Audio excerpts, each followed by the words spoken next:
প্রখ্যাত মুফাসসিরে কোরআন আল্লামা দেলোয়ার হোসেন সাঈদী রাহিমাহুল্লাহ। দেখেন আমি বললাম কি রাহিমাহুল্লাহ, ওরা কি বলবে জানেন?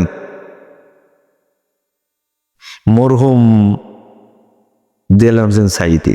মরহুম বলা কেন বলা যাবে না জানেন? এটাও সুফিদের শব্দ। আমি বললাম আল্লাহ তার উপরে রহম করুন, দোয়া হলো না? আর মরহুম মানে কি? রহম আল্লাহ রহম করা হয়েছে, রহম প্রাপ্ত। কেন তোমাকে কামড়ায় রহিমাহুল্লাহ বলতে বলবেন না? মগফুর বলেন না, কথা বলেন না, মাগফুর। আমরা বলবো গফারাল্লাহু লাহু, আল্লাহ তাকে ক্ষমা করে দিক, তাই না? আপনি বলবেন কি মাগফুর। কত পার্থক্য! আর এইগুলো বলাটাই হলো আমার কি দোষ, অপরাধ। কই আপনার সাহস থাকলে মাজা বেঁধে বলেন না কেন?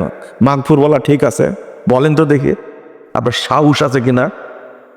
আমি জানি আপনার গলাবাজি, মামলার গালি ছাড়া আপনার কাছে কোনো থলেতে করে কিছু নাই। আল্লাহর নবী বলছেন গফারাল্লাহু লাহু, আল্লাহ তাকে ক্ষমা করে দিন, দোয়া করছেন। আর সাদাকাল্লাহ, আল্লাহ তাকে সঠিক পথ দেখা। ওহো, আপনি মগফুর বললেন কেন, মারহুম বললেন কেন? আমি বললাম কি রাহিমাহুল্লাহ, আল্লাহ তার উপরে কি রহম করুন, দয়া করুন, অনুগ্রহ করুন, রহমত নাজিল করুন। কত সুন্দর কথা। আমরা কি বলি? আবু হুরায়রা, তারপর কি বলি? রাদিয়াল্লাহু। এখানে বললে সমস্যাটা কি?